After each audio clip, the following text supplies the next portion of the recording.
Peg Lynch was an American writer, actress, and creator of the radio and television sitcoms Ethel and Albert, The Couple Next Door, and The Little Things in Life. From the latter sitcom in 1975, we now present the episode entitled The Real First Thanksgiving, as transcribed by our own Lisa Illiana. And by the way, it's not nice to eavesdrop, but it sure is fun. So let's check in on the BAXTERs on The Little Things in Life, as brought to you by CLARA Hair Coloring. Hi, Maggie. Where's Peg?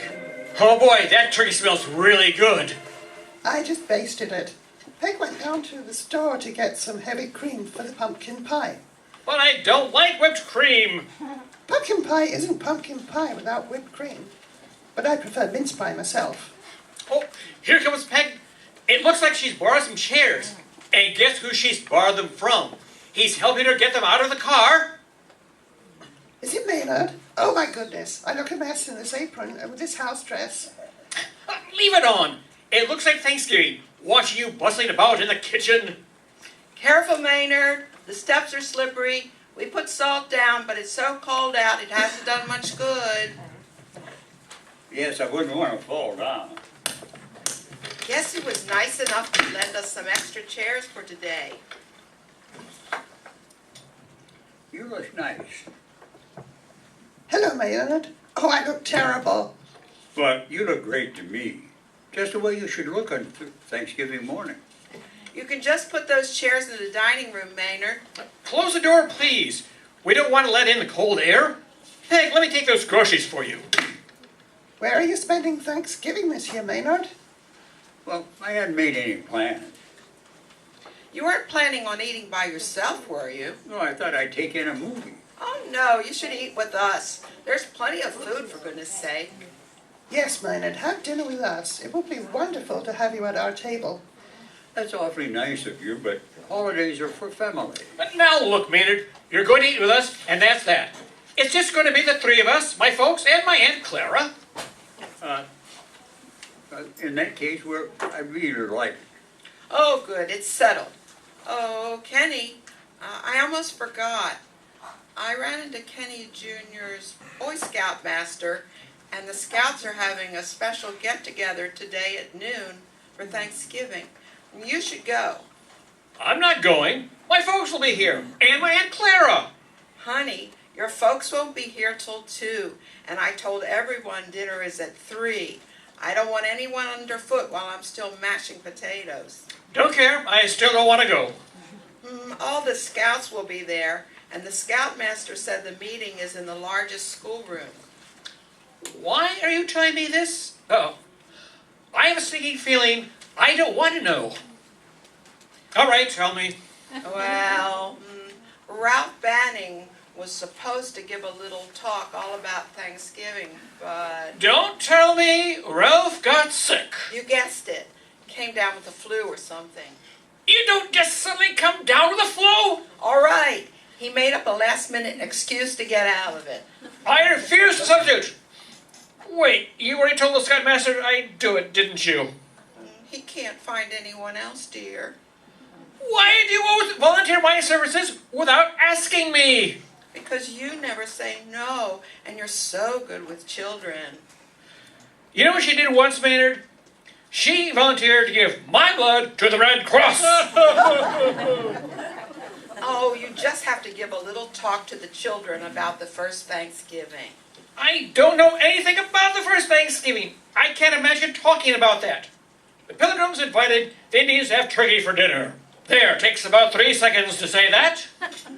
Why don't you tell them about the real menu for the first Thanksgiving, Kenny? What do you mean, Maynard? Didn't the Pilgrims have turkey? If they did, history makes no mention of it. No kidding. No turkey? None. They had roast duck, roast goose, and venison.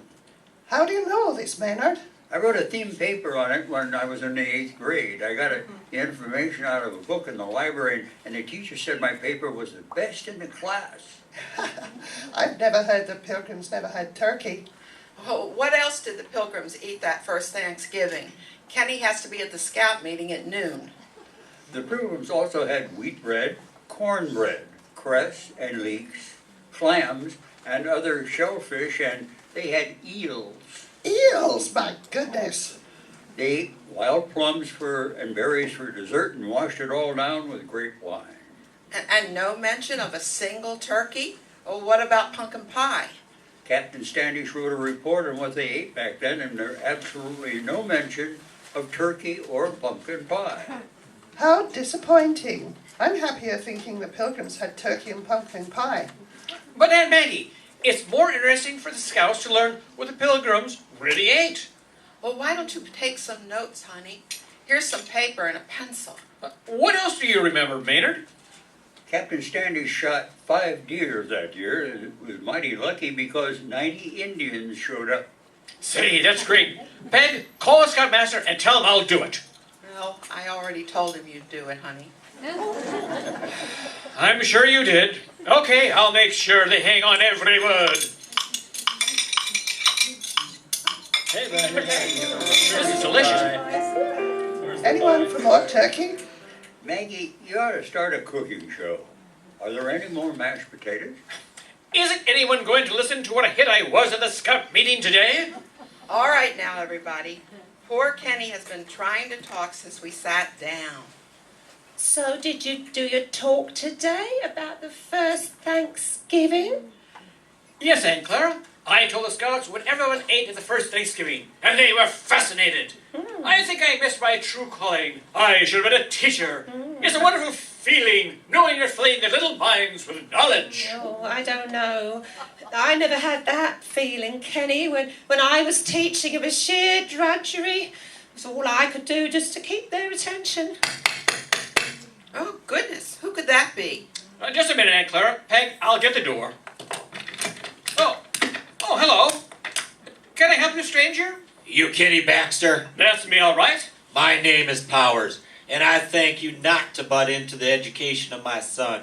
I'd like to know where you get off spouting all the nonsense that the Pilgrims not having turkey for Thanksgiving. My dear Mr. Powers, what seems to be the trouble? I am not your dear Mr. Powers. I am a father, and I don't like my son telling me I'm wrong. Everybody knows, except for you, that Pilgrims had turkey for Thanksgiving. Now, look, Mr. Powers, I'm sorry, but there's no record of any turkey in the report written by Captain Standish. Everybody knows turkey means Thanksgiving. I was brought up that way, and I want my kid brought up that way. Now, turkey may be traditional, but if you want the facts... Who cares about the facts? Honey, everybody's freezing in the dining room with his door wide open. What seems to be the matter? This is my wife, and this is Mr. Powers. He's a little upset about my talk this afternoon. A little? My kid won't eat dinner. He says we're having the wrong things. And where, might I ask, am I supposed to get venison and eel? Now look, I never suggested you had to do that. Please, you two, it's freezing in here. No, you look, Baxter. You mind your own business. I don't care what you tell your children, but leave mine out of it. What was good for my father is good enough for my son, and that means turkey. It's all right, Peg. It was nothing. Good for you, dear. Let's come back to the table. I guess Kenny's little talk today went over a little too well. Why, Peg, what do you mean? That man at the door was furious because Kenny told his son what the Pilgrims really ate that first Thanksgiving. Well, Kenny, Americans have always preferred tradition over facts. Did you know the Battle of Bunker Hill was really fought on Breed's Hill? And I read that the Norwegians really discovered America long before Columbus. Now, just a minute. My grandmother was Italian. All right, everyone, that's enough. Who wants pumpkin pie and who wants mince? Pumpkin, please. I'll miss.